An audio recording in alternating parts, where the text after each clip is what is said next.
todo el mundo trae una frustración de ser que por miedo o por lo que le dijeron o por un estereotipo social o whatever, no está persiguiendo tanto un sueño como una manera de ser. Y genuinamente la única manera de alcanzar esa felicidad plena y esa trascendencia es siendo nosotros mismos todo el tiempo, no nada más un ratito, todo el tiempo.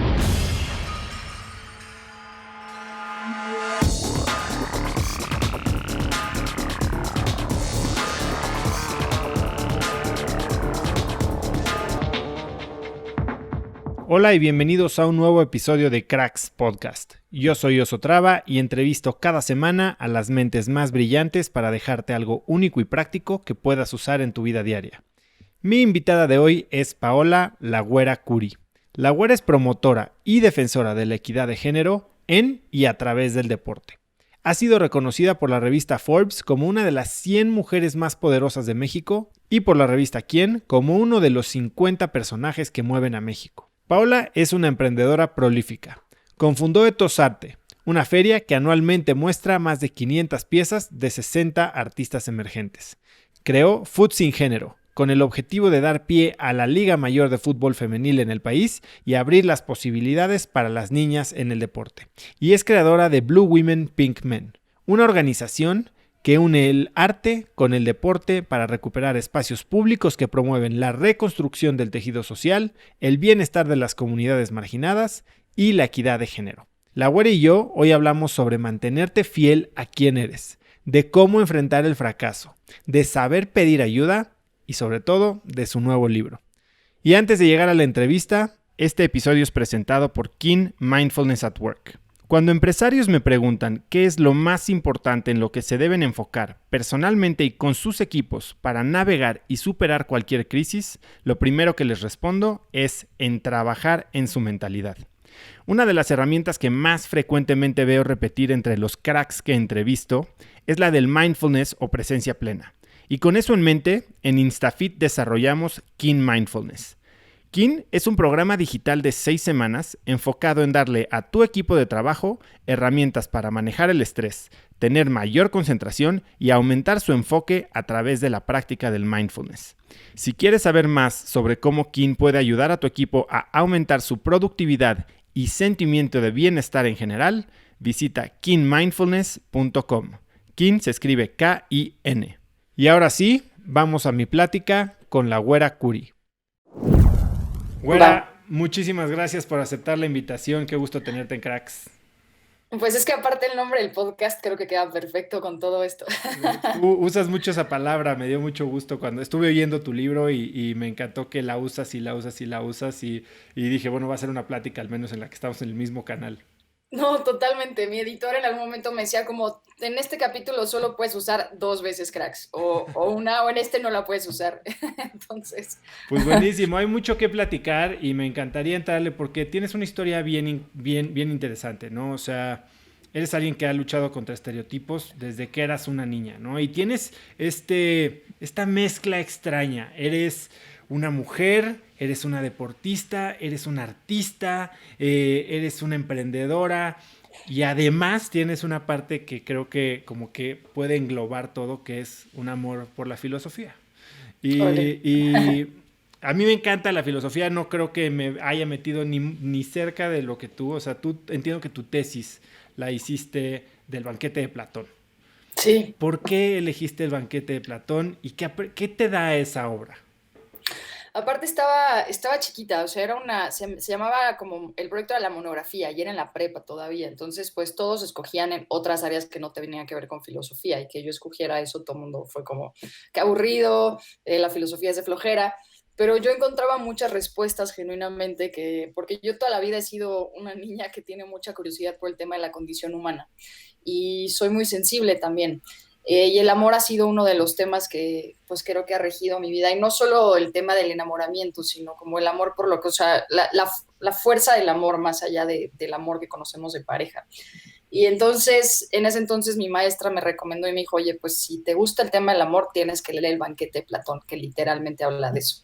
Y sí, sorpresivamente, yo nunca había escuchado a un escritor y en eso pues a un filósofo hablar del amor como fue con el banquete. Entonces fue una gran experiencia aprendí mucho sobre cómo funciona el amor a esa edad aparte, que pues es una locura.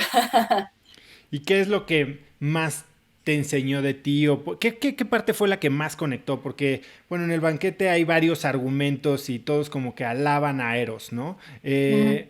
¿Qué parte fue la que más conectó? A mí hay una que me parece súper interesante, que es este aspecto de la creación y de los tres sexos y demás, y cómo se parten a la mitad los sexos.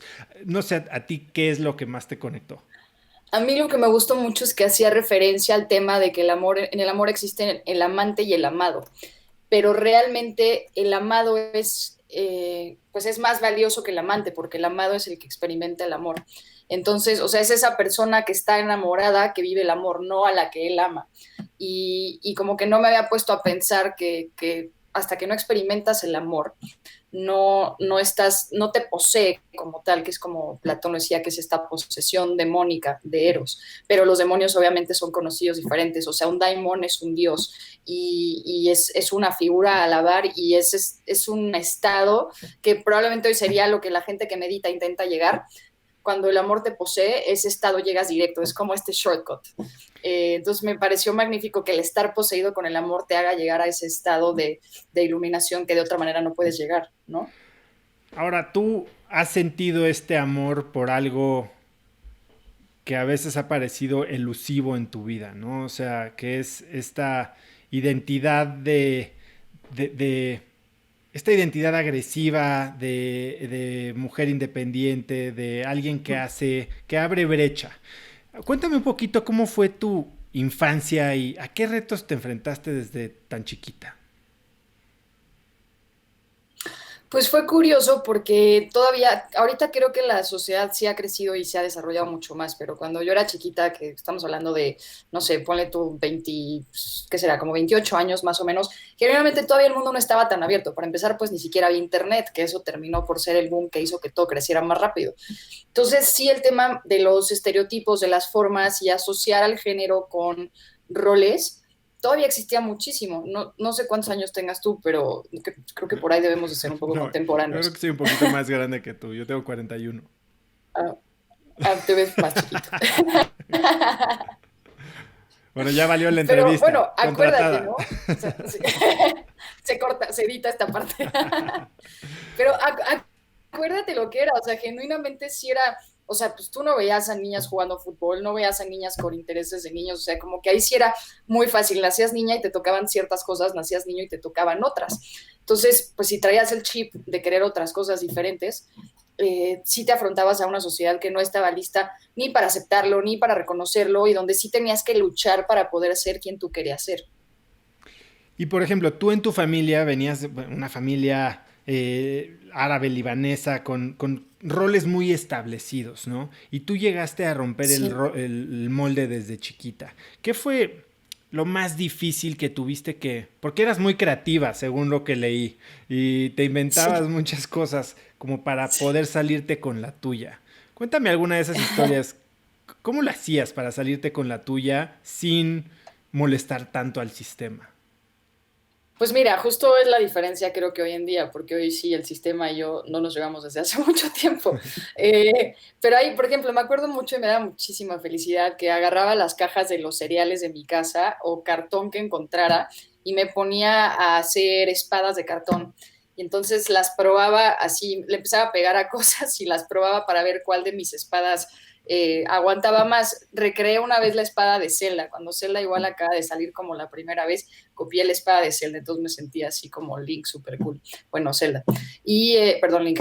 Y luego también hacía plaquitas de detective. Entonces, ya cuando fue la más heavy fue que en la escuela me enseñaron a usar madera balsa y literalmente tallé mi placa de FBI, la bañé en oro, o sea, ya era como otro nivel, pasé del cartón a la madera balsa así súper crack y me sentía yo, bueno, que neta ya traía una plaquita oficial. Jugaba mucho con mi imaginación y jugaba mucho en mi mundo. O sea, yo era una niña que podía encerrarse en su cuarto y estar horas como creando estas cosas con las que iba a jugar. Y luego yo solita ponerme a jugar en mi cuarto, porque no es como que mis amigas me decían como, vamos a jugar al FBI. Pues tenían otros intereses. Entonces, pues yo me ponía a jugar literal, yo con mi imaginación y mis juguetes que había hecho solita en mi cuarto. Entonces, de alguna manera ahí sobrellevaba que la sociedad no estuviera como pues lista o contenta con lo que a mí me gustaba hacer. En el libro cuentas una historia Cuentas dos que me interesaron. Una, cómo relacionabas lo que te traía Santa Claus con Ujú. una aprobación por parte del sistema. Y después, una historia que tienes con tu primo sobre una pistola de gocha.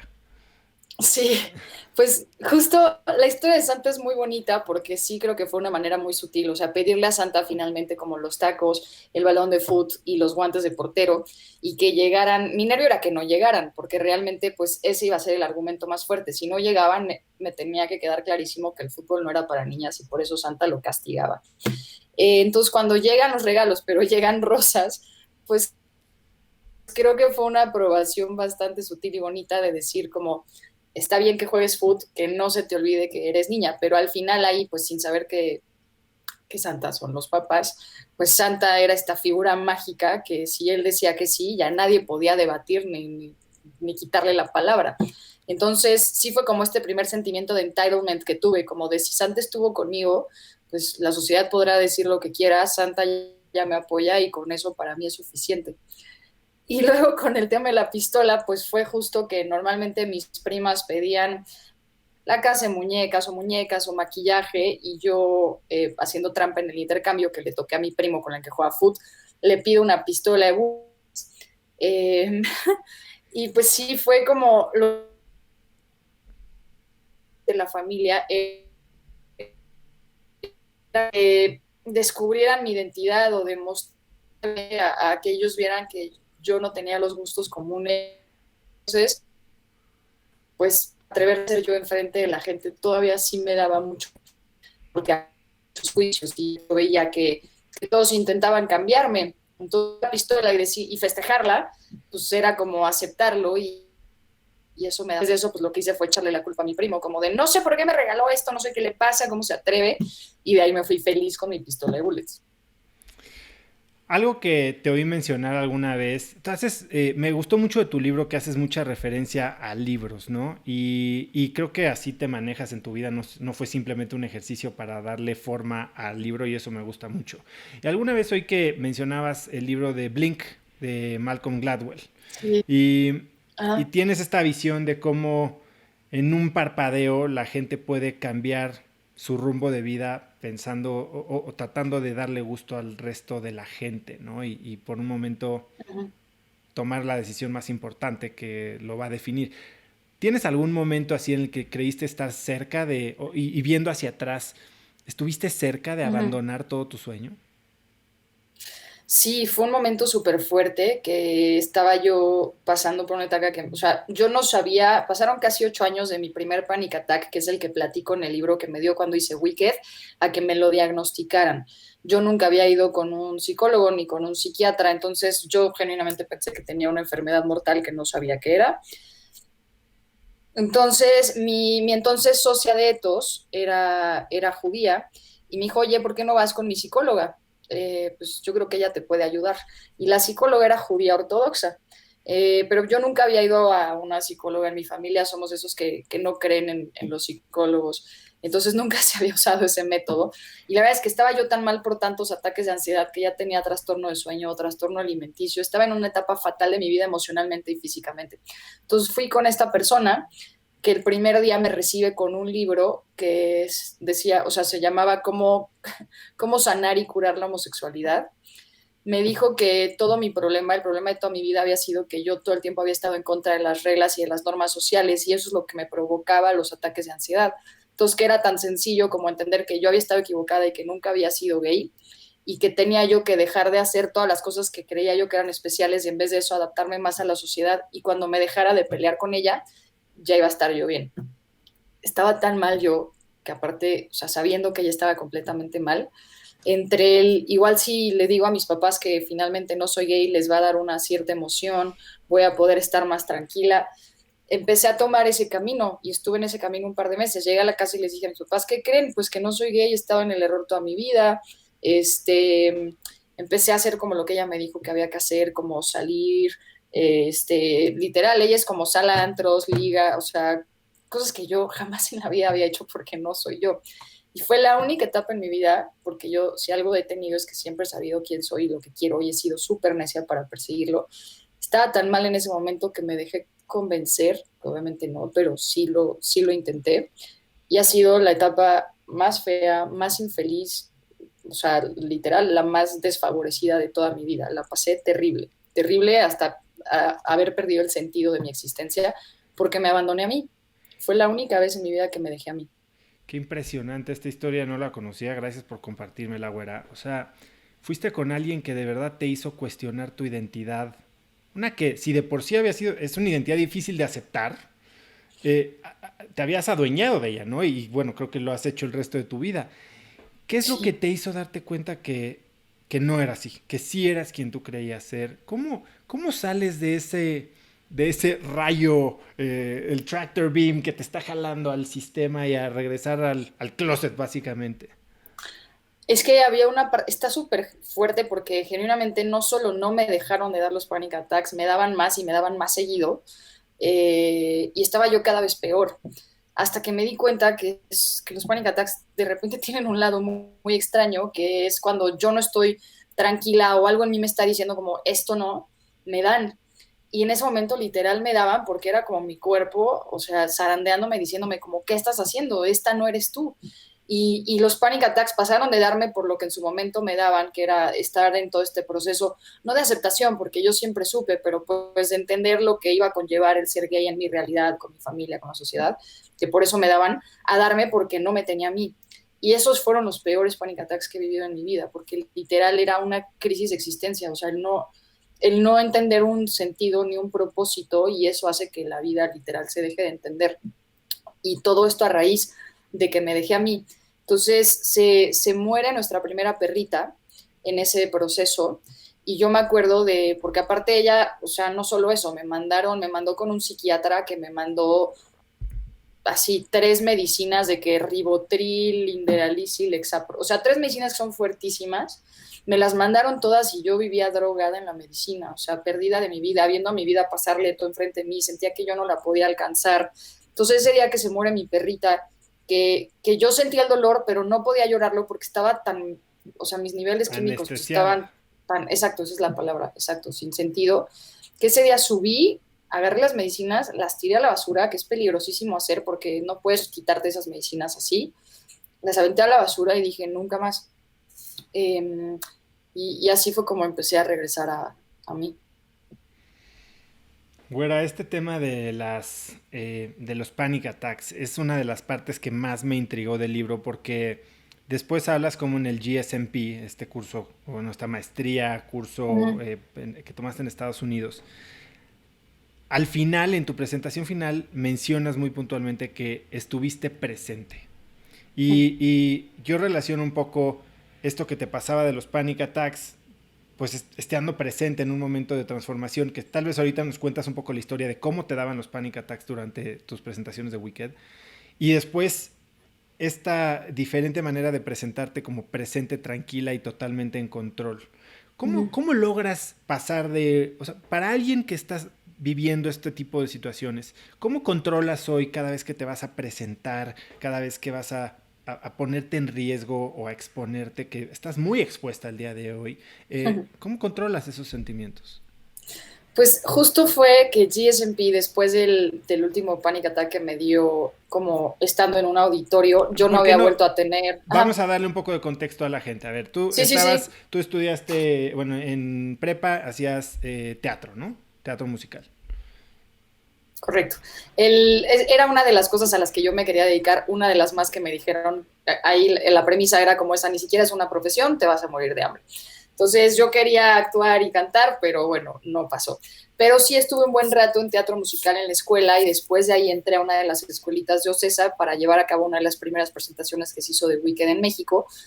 Yo me quedé con el papel de la Bruja Verde después de haberlo estado persiguiendo mucho, que me lo dieran en la escuela, no pasó ahí, entonces me lo ofrecieron en la escuela de OCESA.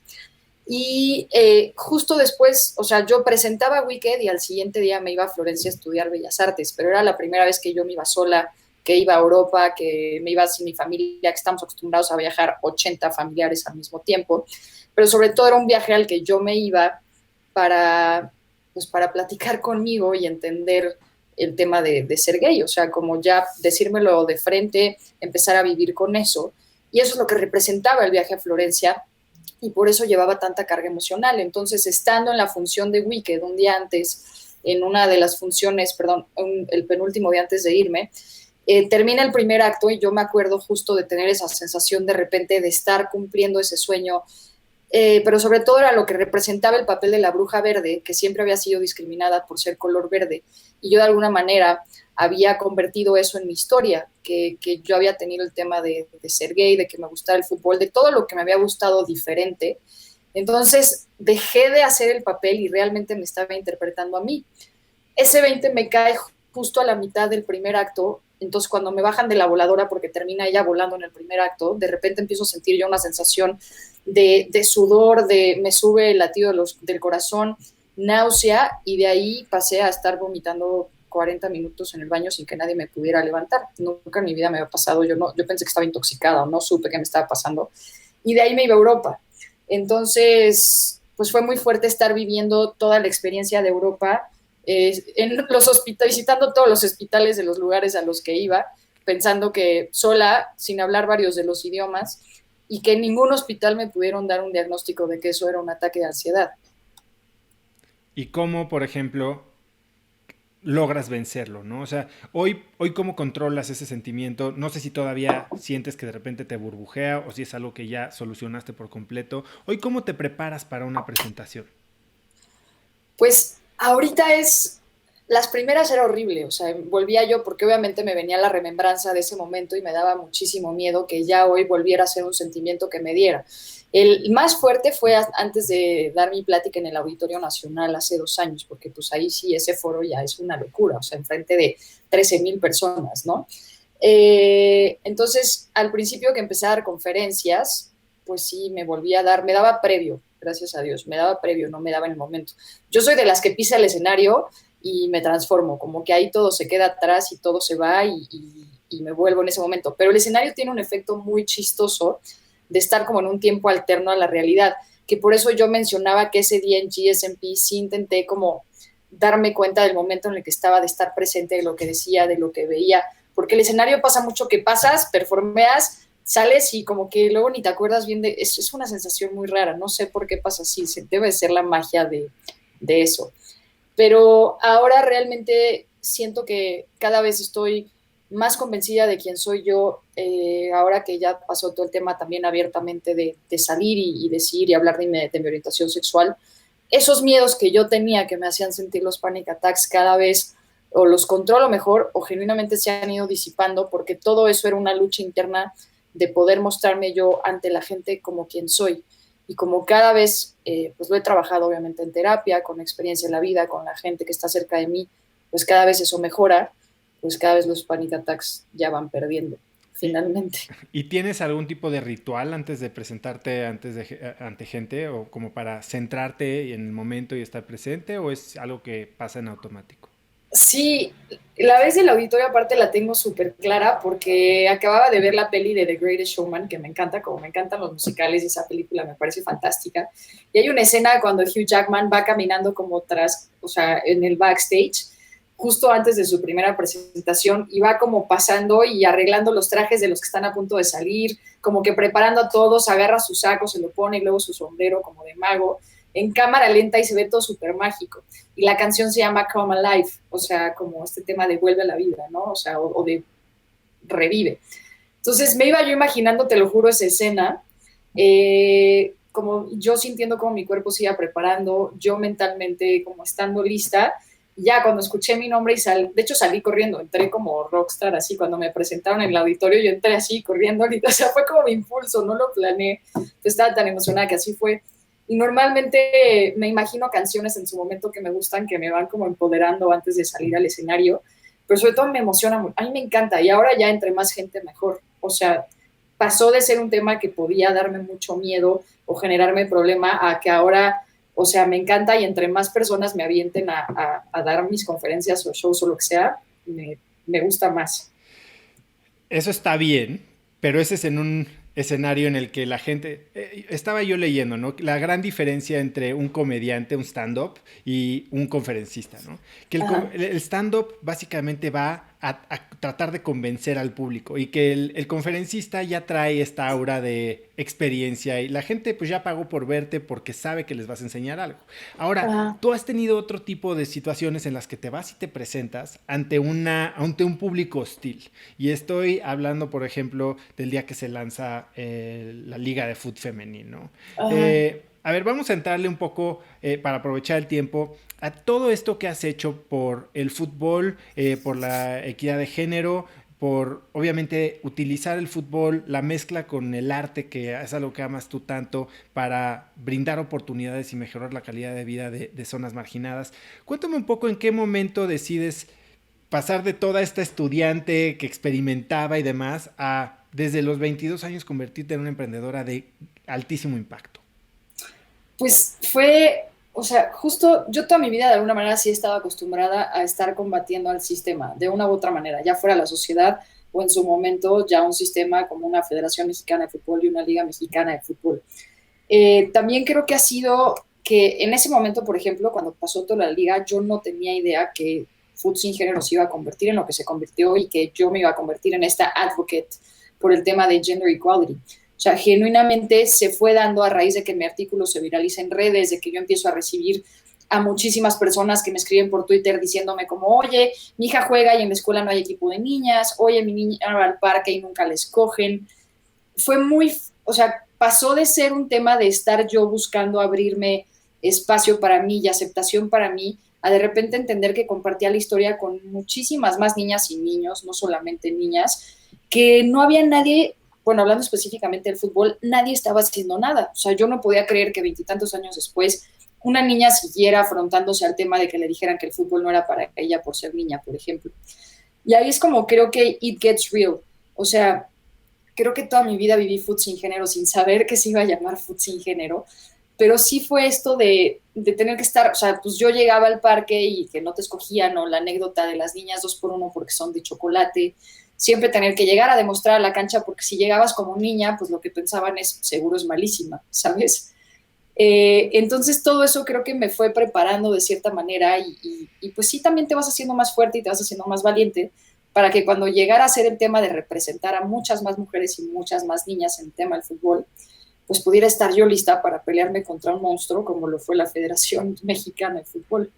¿Y cómo pasas de empezar a hablar en redes sociales a convertirte, digamos, en una vocera, a cómo aterrizas una organización? Cuéntame un poco cómo nace Fútbol Sin Género y cómo eso se convierte en la Liga Femenil de Fútbol de México y después todos los esfuerzos que has hecho ya a nivel federación, ¿no? Pues Food Sin Género justo, yo escribí un artículo para un blog que no era ni famoso, ni conocido, ni nada, pero pues éramos varias empresarias que aparte éramos deportistas y la idea era platicar cómo el deporte es esta gran herramienta para todo lo que haces en la vida. Y fue el Mundial Femenil en ese entonces, hace dos mundiales femeniles. México tuvo un papel terrible y no sabes las críticas que salieron en medios de lo malo que era el fútbol femenil, de lo mala que era nuestra selección. Y pues la verdad es que estando en el mundo del fútbol, sin ahí ser experta, pero yo sabía que obviamente tenían a las jugadoras bajo condiciones terribles.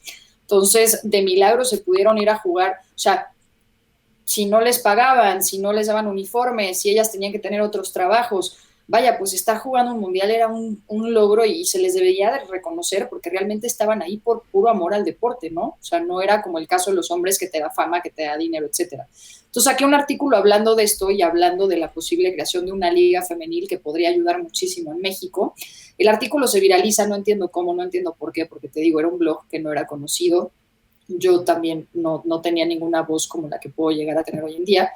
Y me empiezan a escribir todos estos papás y tíos y gente de sus hijas que viven una historia similar.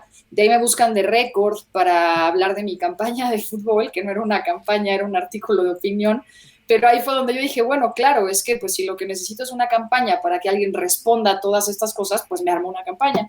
Y así nace Food Sin Género, pero sin más preámbulo. De verdad es que no estaba planeado, yo no tenía esta gran estrategia, ni los followers, ni nada. De ahí me empiezan a llamar para tele, para más revistas, para radio, y de repente pues ya traigo yo en medios todo un desastre armando pues a favor de la creación de la liga y del fútbol femenil en México.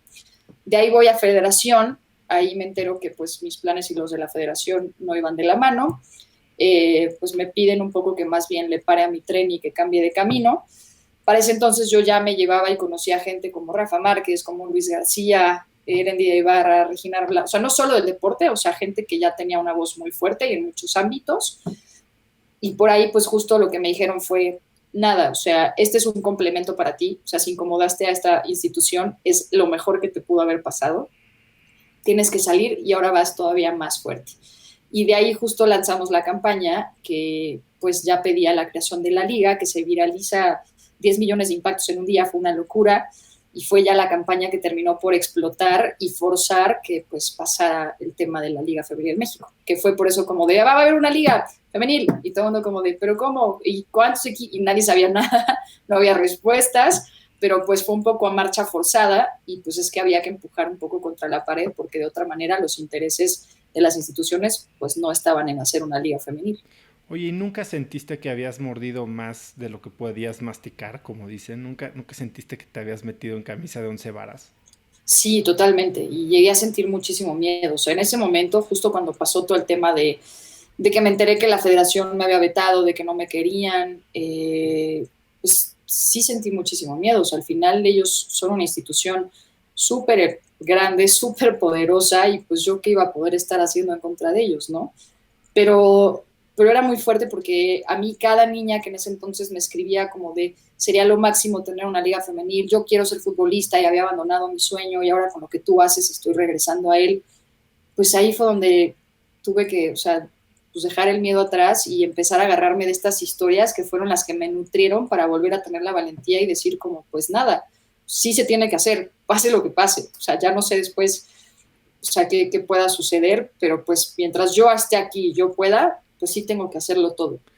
Algo que veo consistentemente en todas tus historias, güera, es que te enfrentas a muchos retos y sí, constantemente estás, digamos que echándote a nadar en lo hondo sin saber mucho de qué es lo que va a pasar después. Pero, pero, digo, la verdad, pero Sí, sí, total. creo que casualmente, o sea, esta valentía y esta pasión que has demostrado te ha ganado muchos aliados, ¿no? En diferentes partes. Y algo que yo veo constantemente bueno, que me preguntan a mí mucho, hasta siento que es un poco mentalidad de repente latina o no sé, eso no cuenta porque lo ayudaron. Eso no cuenta porque empezó desde un nivel de privilegio. Y una historia muy clara tuya es cuando con Ethos te acercas al tío rico que casi le acaba de dar cáncer y entonces casualmente te pone oficina, ¿sabes? Y te acerca a los amigos millonarios, que eso para mucha gente podría ser razón suficiente para descalificar todo lo que has hecho. Pero Ujú. tú has aceptado ayuda. Y gracias a esa ayuda de Luis García, de Rafa Márquez, de la gente de CIMAT, o sea, te has rodeado de gente muy buena dispuesta a ayudar y has aprovechado esa posición de privilegio para tener más impacto. ¿Tú cómo piensas del privilegio?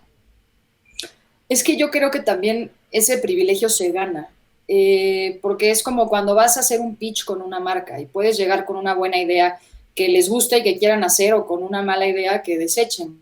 Yo creo que está también en la persona que de alguna manera pide la ayuda y cómo la pides. O sea, yo estoy segura que si me ayuda, pues en su momento, si yo me hubiera acercado sin algo con Rafa o con Luis al principio y yo trajera cualquier cosa, pues igual me hubieran dicho como está padre éxito o me hubieran apoyado un ratito y luego ya. Entonces, al final creo que también había mucho poder y verdad en lo que yo buscaba y eso ayudó de alguna manera a que el privilegio se creara. Yo siento muy feo que la gente tenga miedo de pedir ayuda porque al final, y mucho de lo que me ha quedado a mí, que intento hacer en la mayor parte del, o sea, obviamente no podemos ayudar a toda la gente que se nos acerca en la vida, pero a mí sí me ha quedado mucho y por eso ahora mis proyectos ya son casi 100% de impacto social, es que me siento muy agradecida con lo que en su momento yo pude recibir y ahora tengo muchísimas ganas de dar y pues porque sé lo que dar puede cambiar vidas. A mí me pasó personalmente.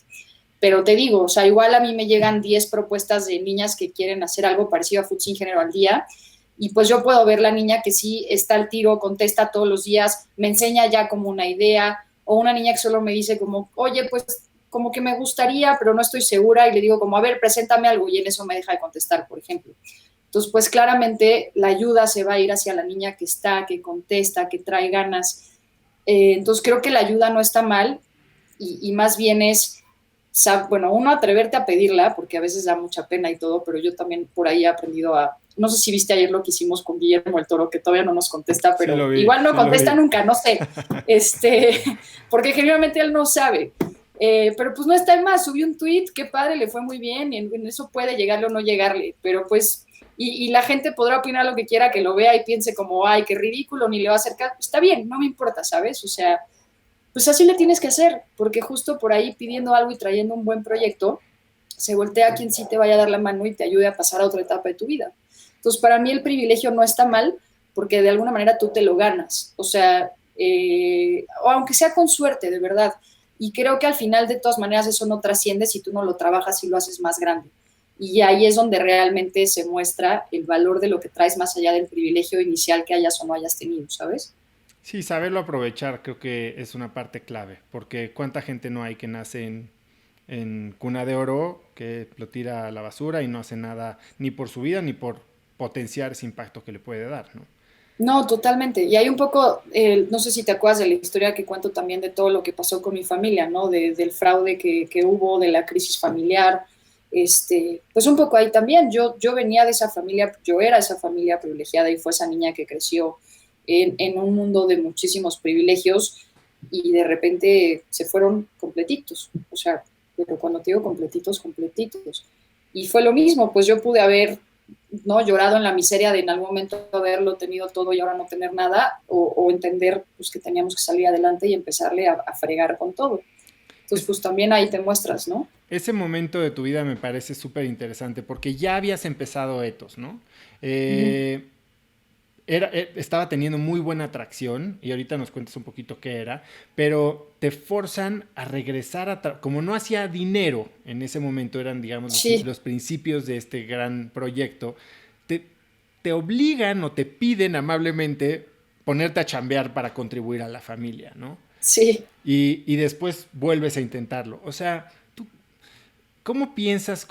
Tú has logrado hacer algo bien difícil, que es que tu pasión se convierta en un negocio y que además ese negocio pueda tener impacto.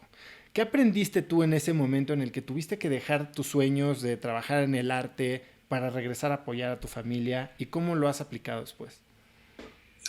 Pues mira, es súper fuerte porque, o sea, me acuerdo que aparte en ese entonces no era como ahorita que el emprendimiento ya hasta hay asociaciones, ¿no? De gobierno y todo que apoyan a los jóvenes emprendedores y todo. O sea, en ese entonces emprender pues no estaba tan de moda porque pues no toda la gente se atrevía. Ahora todo el mundo quiere ser emprendedor. Entonces, el haber empezado una plataforma que apoyaba el arte y la cultura, yo me acuerdo lo que era ir con las marcas y ofrecerles como de, oye, hay que apoyar el arte y la cultura en México. Genuinamente no les importaba porque el arte y la cultura siempre han sido como estos temas rezagados y de poca importancia, ¿no? Aunque la tienen enormemente, pero pues no se ve, la gente no, a veces no la valora y no la entiende. Eh, y pues fue muy fácil y tuve muchas veces la oportunidad de pues haberlo dejado o pues haberme, no que el emplearse está mal, pero no era el camino que yo quería seguir. Y me acuerdo lo que era pues estar en esos trabajos en agencias de publicidad y todas las marcas que llegaban y hacían propuestas, pues yo solo veía cómo las podía aterrizar con Etos, ¿no? O sea, yo pensaba en instalaciones artísticas, en campañas de arte y publicidad. Y pues era muy claro que aunque yo estuviera en esas agencias, pues hacia dónde quería ir mi corazón. Y era pues regresar a mi sueño. Pero también a veces pues no es fácil perseguir tu sueño cuando tu familia no tiene para comer. O sea, y cuando estás viviendo al día, cuando hay muchísimas deudas, pues cuando estás viendo a tu familia irse literalmente a la ruina, perder sus casas, pues y lo peor es que pues emprender bajo esa situación, cuando aparte muchos de los emprendedores pues normalmente emprenden así, o sea, creo que pocos son los que emprenden teniendo un papá que igual les ponga millones en su negocio, pues emocionalmente es un reto fuertísimo.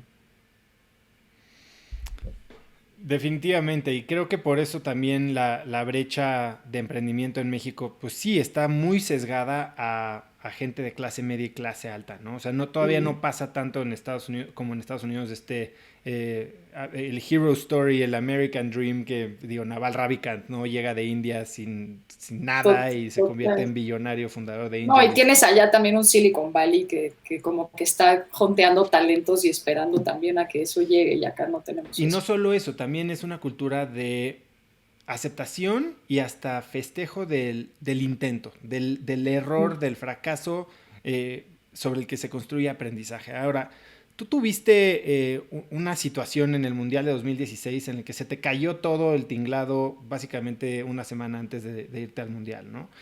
A cubrir el Mundial. Y te has enfrentado a fracasos momentáneos muy duros. Primero, ¿cuál es el fracaso que en ese momento dijiste, no puede ser, estoy fracasando rotundamente, pero del que más hayas aprendido? Específicamente como durante el mundial o En general. general. Ay, pues mucho, uno de ellos fue el personal, que fue cuando este pasaje que te comento de cuando me cuando dejé de ser yo, literalmente me sentía un fracaso de persona, porque tal cual me estaba fracasando a mí. Y creo que ese es de los peores fracasos que puedes, o sea, más allá de intentar un negocio y que se nos salga, porque de eso creo que es más fácil recuperarte a cuando te dejas a ti mismo y fracasas siendo tú. Eh, Te diría que ese es el más fuerte. Y en tema de intentar algo y no lograrlo, pues nuestro primer etos fuerte que fue en Expo Bancomer Santa Fe, o sea, la verdad es que nuestras ferias de arte les iba bien, pero pues no es un negocio millonario, o sea, al final ganábamos tantito y mi hermano y yo ya sentíamos que era lo máximo, pues porque al final lo primero que ganas de un proyecto 100% tuyo, aunque no sea mucho, pues para ti es súper valioso, pero pues no nos daba, creo que para vivir un mes, ya sabes. Entonces de repente sí llegué a sentir que aunque el proyecto ya era muy padre, ya era reconocido y medio ganábamos ahí un poco de dinero, pues que no iba a levantar. Y, y hubo uno de los años que no lo pudimos hacer por falta de dinero y ahí sentí que habíamos fracasado rotundamente, sobre todo que pues ya con un poquito de vuelo, de repente habernos estancado, yo pensé que no lo íbamos a poder levantar otra vez. ¿Y hoy cómo lidias con el fracaso? Pues la verdad es que justo me apoyo mucho de los libros. A mí no hay nada que me guste más que escuchar a gente que ha hecho cosas increíbles y ver que en sus historias hay mucho, pues es que el fracaso pasa, o sea, hay como cosas que nunca dejan, o sea, el miedo, el fracaso, la inseguridad, la incertidumbre son constantes que tenemos en nuestro camino. Y creo que es un poco el aceptar, que es lo que me pasó también con los panic attacks, que es aceptar que vives con ellos y que te van a acompañar. Entonces, creo que es más bien saber que va a estar ahí, o sea, en tu cochecito de hacia dónde vas. Y esto lo leí con Big Magic, con Liz Gilbert, que dice, como vas en el coche y tú vas con todos esos amigos, ¿no? Amigos entre comillas. Exacto. Pero ahí van en el road trip contigo y está perfecto. Vas a cantar canciones con ellos, vas a contar chistes y ahí van a ir contigo hacia donde sea que vayas. Lo único que jamás puedes permitir Es que manejen. Es que manejen, exacto. Sí. Y me pareció fantástico. Es que claro, ¿no? O sea, ahí va a estar siempre y cuando tú no le cedas el control, el camino y el destino. Y me pareció espectacular. Nunca había oído eso, pero me parece increíble. A mí me encanta Elizabeth Gilbert también. Se me hace, digo, más allá de las novelas, se me hace que tiene una manera de pensar increíble. Y es ¿Tienes, divertidísima de leer aparte. Eso es muy chistoso. Oye, algo que has hecho bien exitosamente, tanto en temas de arte como de fútbol, es capturar las oportunidades? ¿No? Eres alguien de una mente muy ágil que hace que las cosas pasen muy rápido y por eso me identifico mucho contigo en el sentido de que, o sea, eres muy orientada a la acción, ¿no? Y algo así hiciste con el tema de Volaris, ¿no? La cascarita esta. Cuéntame esa historia. Qué locura también, ¿no? Porque este tema de ser adictos a la adrenalina es padrísimo, pero vives en un constante demacre espectacular también. Entonces, Lo hablaba con es Marta de súper Baile bueno. hace poquito, me decía exactamente Ajá. lo mismo, que bueno, pero ya se aceptó como ella, ¿no? Antes se quejaba mucho de que siempre estaba estresada y que no quería ese ritmo de vida y ahorita en la cuarentena se dio cuenta que así es, y eso es lo que ama de ella y eso es lo que la empuja, ¿no? Está buenísimo. Es que sí, también, pues claro, ¿no? O sea, no para un segundo esa mujer, qué bárbara, está cañón. Pero pues sí, y nos encanta también, ¿eh? Creo que es parte de nuestro modus vivendi de estar hablando de nuestro estrés mientras los otros lo provocamos. Entonces también. O sea, y pues Cascarita Volaris fue el caso también, ¿no? Volaris sube este tuit súper desafortunado en pleno Mundial de Rusia diciendo que las mujeres somos súper tontas para el fútbol. Bien buena onda les contesto yo y los reto a una cascarita y en eso se arma la de San Quintín en redes sociales y todo el mundo empieza a querer participar en la cascarita y de repente ya somos viral y trending topic en Twitter. Volaris desaparece y pues inteligentemente Aeroméxico me busca pensando que era una campaña, by the way, o sea, Aeroméxico como de, oye, ¿y esta campaña con Volaris qué onda? Y yo como, pues no, mano, no hay campaña. ¿Cómo? ¿Fue 100% orgánico? Sí, segura, no hay contrato ni nada. No, no, no. Bueno, le entramos. Y de ahí, pues, una semana después, estar haciendo el evento que fue justo estado zombie, una semana, completa locura total. Pero lo más cool fue en el evento, había, te lo juro, o sea, había niñas de 10 años que fueron a jugar, jugando en la cancha con niños de 18, con las famosas, con las internacionales, y todo el mundo, o sea, nadie estaba compitiendo, genuinamente era ese tema de estar en diversión máxima por el fútbol, los medios ahí, y poder ver a las jugadoras, que al final eran la parte, pues, de que más luz queríamos darle, más salida del evento, pudiendo por primera vez estar como en este foro de confianza donde podían hablar ellas más honestamente con los medios, sentirse más protegidas, acercarlas a la afición y haber hecho el primer evento de fútbol femenil en México que reconociera el tema de la igualdad y que de alguna manera pues también sacara la voz a exigir pues que mejoraran las circunstancias de la liga y que a las mujeres pues sí sabemos jugar fútbol también, ¿no? Increíble. Oye, güera, a ver, nos queda relativamente poco tiempo y me gustaría que me platicaras un poco en qué proyectos estás involucrada ahora. ¿Estás lanzando tu libro? ¿A qué le estás dedicando ahorita o los próximos 12 meses tu energía? Ahorita justo pues viene todo el tema del libro que de alguna manera siento que es otro nivel de poder alzar la voz. Es una manera muy diferente de contar tus historias, un libro. Para empezar, vuelves a vivir todo tú y aunque hayas hecho terapias o ya haya pasado hace mucho tiempo, te lo juro que cuando estás volviéndolo a poner ahí, lo vuelves a vivir como si fuera el día que pasó. Y lo que yo quería mucho con el libro era poderle dar a la gente, más allá de mi experiencia personal, sí poder escoger estas historias que para ellos les representen inspiración en su momento para ser ellos mismos. Es muy fuerte que suena a que todos lo sabemos y así es, pero si hablas con toda la gente, todo el mundo trae una frustración de ser que por miedo o por lo que le dijeron o por un estereotipo social o whatever, no está persiguiendo. Tanto un sueño como una manera de ser. Y es muy fuerte, y te lo digo a raíz de esta historia que te platiqué del momento en el que dejé de ser yo, que venimos a esa realización. Y genuinamente la única manera de alcanzar esa felicidad plena y esa trascendencia es siendo nosotros mismos todo el tiempo, no nada más un ratito, todo el tiempo. Entonces, ese es el mensaje que yo quería transmitir y mucho de la razón del libro. Ahorita que de alguna manera los proyectos ya funcionan, ya están y tienen sus diferentes retos, pero más en cómo dejar de estar haciendo yo cosas y poder más dejarle a la gente o llegar a la gente o estar para la gente. Sobre ese camino también está Blue Women Pink Men, que es el proyecto que tenemos de recuperación de espacios públicos a través del arte y el deporte.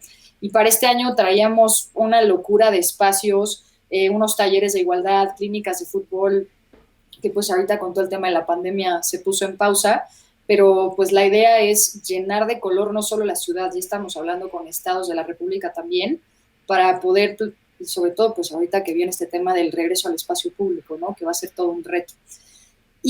Pues estaba yo pensando en la locura de que por ahí si Guillermo el Toro nos contestaba, pudiéramos hacer algo de México con fútbol femenil para la pantalla grande, no sé, que nunca se ha hecho.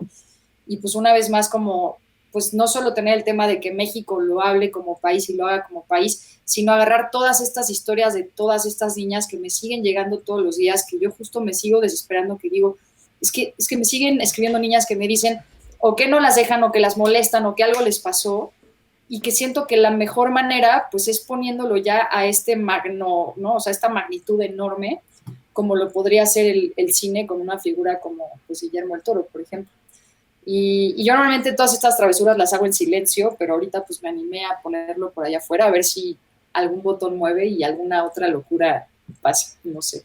Pues estoy seguro que algo se te dará. Güera, a ver, hablaste un punto bien importante. Bueno, hay dos que quiero hablar.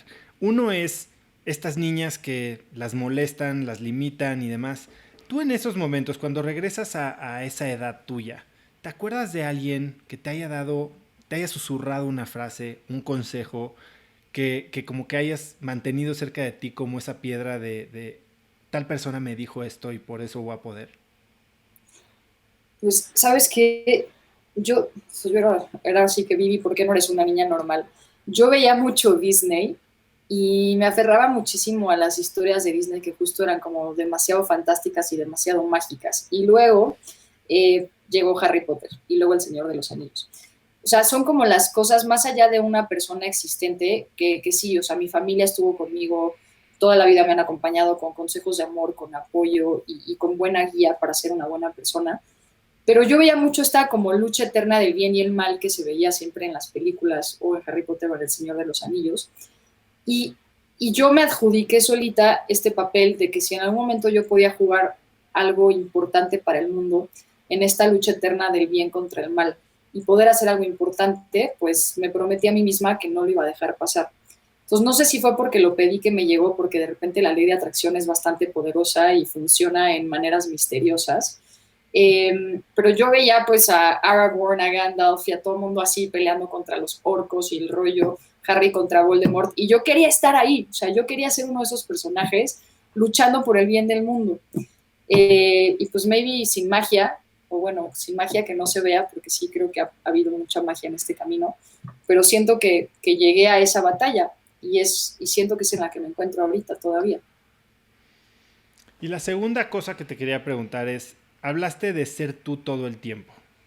Creo que esa es una parte bien difícil, porque si bien a veces, a ver, difícil primero es entender quiénes somos, ¿no? Que muchos no lo sabemos y estamos siendo esa imagen que alguien quiere que llenemos. Pero una vez que lo sabemos, es difícil mantenernos fieles a esa 100% del tiempo. O sea, y Sí, eso luego total. nos hace dudar de nuestras decisiones y cuando dudamos de las decisiones no nos comprometemos, no le metemos energía y no hay resultados. ¿Tú cómo te mantienes fiel? ¿Tienes algo que te recuerde quién eres todo el tiempo? ¿O ya estás nivel sensei que ya y todo el tiempo sabes exactamente quién eres y eres fiel a eso? No, ojalá fuera Estado Sensei, me encantaría estar ahí, pero todavía no logro la iluminación. No, yo creo que es justo a través de hacer actividades que nos regresen a nosotros mismos. En mi caso, por ejemplo, lo es como cuando de repente me pongo a escribir, la pintura, el fútbol, salirme a caminar por las tardes con mis pensamientos, a imaginar y a pensar cosas. Yo creo que todos tenemos esas actividades que cuando hacemos, estamos primero que nada 100% como que focused en esas actividades, porque normalmente lo que pasa mucho es que hacemos y estamos pensando en lo que sigue o en el futuro o en el pasado y nos cuesta, que es lo que la meditación hace, ¿no? Ujú. Pero aparte de la meditación, pues cosas que sean más divertidas.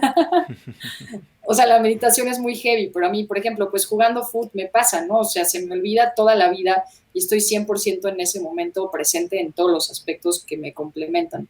Entonces yo creo que es encontrar esas actividades, leer un libro, que nos regresan a nosotros, porque, pues claro, como lo dices, yo creo que pasar ese tiempo ahí tendrías que estar meditando 24/7 con el Dalai Lama y está cañón. Entonces, como no tenemos esa oportunidad y hay muchas cosas que hacer en la vida, pues es darte, y creo que lo vimos ahorita con la cuarentena, o sea, a mí me pasó que había dejado de hacer muchas cosas que me regresan a mí porque estás inmerso en la cotidianidad, en el estrés del trabajo y todo. Pues no, son tiempos que así como trabajas y así como todo eso que pones importante, esos tiempos tienen que estar en esa rutina de todas tus semanas.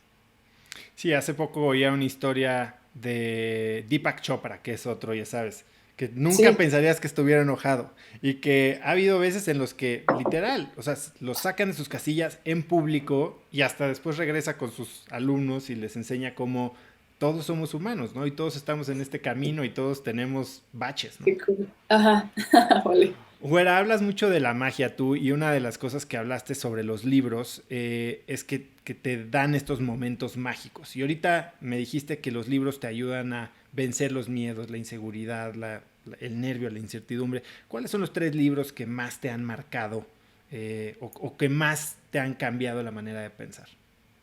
El número uno, top uno, fue Shoe Dog de Phil Knight, el creador de Nike. Ujú. Ese es mi libro favorito de la vida. O sea, aparte me fascinó y me identifiqué un poco con Phil buscando hacer este tenis porque él era corredor y amaba correr y estar buscando este tenis para él que se termina convirtiendo en el tenis para el mundo, ¿no? O sea, a mí me encanta como la gente que empieza persiguiendo un sueño personal que luego se convierte en un sueño colectivo. Big Magic lo estoy leyendo ahorita, pero de ya te puedo decir que 100% está entre esos tres libros, me está fascinando. Y probablemente me iría entre Creativity Inc. para el tercero, de Ed Catmull, de Pixar, y de Disney, con Becoming de Michelle Obama. Me gustó mucho Becoming también. Mucho empoderamiento ahí. Totalmente, sí. Sí, y mucho como gente que fueron siempre los primeros en hacer algo. Güera, si quisiera hacer una güera, un clon, y tuviera un laboratorio con sustancias y cada uno es una de estas características y tuviera que meter todo a un decantador, wow, ¿cuáles serían los 3 ingredientes que necesito para hacerte? Ay, pues te diría valentía, creer, o sea, es que creer no es como tal un ingrediente, pero pues sí, como esta persona que cree que las cosas pasan, o sea, tener la creencia de lo imposible, creer en lo imposible, y pues no sé si magia puede ser el tercer ingrediente, si se puede, escogería magia. No, si existe mi máquina, seguramente existe. Existe la magia, totalmente. Entonces nos quedamos con tu máquina mágica. Cuando la hagas, me platicas. Que, digo, este año ha sido muy, muy raro, ¿no? Ha sido muy bueno y nos ha dado oportunidad de, tal vez, de pensar y repensarnos. ¿Qué es algo que has aprendido de ti este año? Ay, pues, creo mucho como dejar de repente de estar esperando a que pasen cosas para provocarlas. A veces creemos que justo pues que tenemos más tiempo del que podría parecer y quedó muy claro ahorita con la cuarentena. Y creo que por eso me animé a hacer lo de Guillermo del Toro ayer en La Locura, porque normalmente lo que yo hubiera hecho hubiera sido planearlo muchísimo, con buscar a alguien que lo conociera y un poco asegurarme de que le fuera a llegar y pues más bien fue como no, o sea, probemos y a ver qué pasa, si no contesta tampoco va a pasar nada y ya estuvo, o sea, me siento más tranquila habiendo hecho eso a que no habiéndolo hecho o esperado a que fuera perfecto. Creo que muchas veces esperamos los momentos óptimos para hacer las cosas y genuinamente pues no sabes si ese momento óptimo va a llegar. Si llega, qué padre, reacciona en ese momento, pero de otra manera creo que es mejor hacer las cosas como salgan, quizá no siendo perfectas, a que no hacerlas del todo. Y eso fue mucho lo que estuve reflexionando ahorita en la cuarentena. Increíble. Done is better than perfect, ¿no? Total. Está poderosísima esa frase. Sí. Bueno, una última pregunta antes de dejarte ir, porque sé que te tienes que ir. Si pudieras escribir un mensaje en el cielo para que millones de personas lo vieran, ¿qué diría? ¡Ay! ¡Qué bonita pregunta! Pues ahorita creo que de la mano de lo que está pasando, yo pondría que es el mejor tiempo de ser tú. Me encanta. Bueno, es increíble lo que has logrado. Te tenía en el radar hace 1000 años. Mucha gente ha pedido esta entrevista, entonces yo creo que está muy padre y me encanta que me hayas dejado entrevistarte ahora que estás lanzando tu libro. Es increíble lo que has hecho por el deporte, por el arte, por la equidad de género, por cualquier tipo de manera en la que la gente puede expresarse como es en realidad y esa bandera que traes de ser tú es verdaderamente admirable y pues te hace una verdadera crack, así que muchísimas gracias por estar aquí. Wow, es lo que te dije al principio, creo que no podría estar en un mejor podcast como uno que se llame Cracks cuando todo el día estamos haciendo alusión a eso. Y felicidades a ti también, o sea, a mí estos proyectos me encantan, lo que decía, I think you're a doer, me identifico mucho contigo, que haces, que persigues. Yo creo que somos un buen equipo, todos los que estamos ahí logrando hacer cosas. Entonces, gracias por tenerme en este espacio y a todos los cracks que nos escuchan, muchos saludos también. Pues cuentas conmigo. ¿Dónde te puede seguir la gente, contactar? ¿Dónde es lo más fácil para mandarte saludos? Twitter, Instagram, @güeracuri, güera con W, curi con K, donde quieran y contesto lo más que puedo y sí contesto yo directamente también. Pues buenísimo, güera, te dejo ir. Muchísimas gracias y que sigan los éxitos. A ti, mi crack. Mucha suerte. Gracias, mi oso. Bye. La güera es de esas personas que me inspiran porque no se frenan por nada. Si te gustó también el episodio, compártelo con alguien usando el link cracks.la/075. También sigue Cracks Podcast en Spotify o suscríbete en iTunes y califícanos con 5 estrellas para que más gente nos encuentre. Si nos puedes dejar un review en iTunes, puedes hacerlo inclusive si no usas Apple. Puedes ir a la página de Apple Podcasts y ahí dejar una reseña y eso de verdad que nos ayuda muchísimo. Escríbeme la lección que más te llevas de este episodio en Instagram o Twitter y mencióname como @osotrava y no olvides mencionar a la güera como @güeracuri. Güera es con W, curi con K. Puedes encontrar links a todo lo que hablamos la güera y yo hoy en cracks.la/075. Y eso es todo por hoy. Yo soy Oso Trava y espero que tengas una semana de cracks. Este episodio es presentado por Keen Mindfulness at Work. Cuando empresarios me preguntan qué es lo más importante en lo que se deben enfocar personalmente y con sus equipos para navegar y superar cualquier crisis, lo primero que les respondo es en trabajar en su mentalidad. Una de las herramientas que más frecuentemente veo repetir entre los cracks que entrevisto es la del mindfulness o presencia plena. Y con eso en mente, en InstaFit desarrollamos Keen Mindfulness. Keen es un programa digital de 6 semanas enfocado en darle a tu equipo de trabajo herramientas para manejar el estrés, tener mayor concentración y aumentar su enfoque a través de la práctica del mindfulness. Si quieres saber más sobre cómo Keen puede ayudar a tu equipo a aumentar su productividad y sentimiento de bienestar en general, visita keenmindfulness.com. Keen se escribe K-I-N.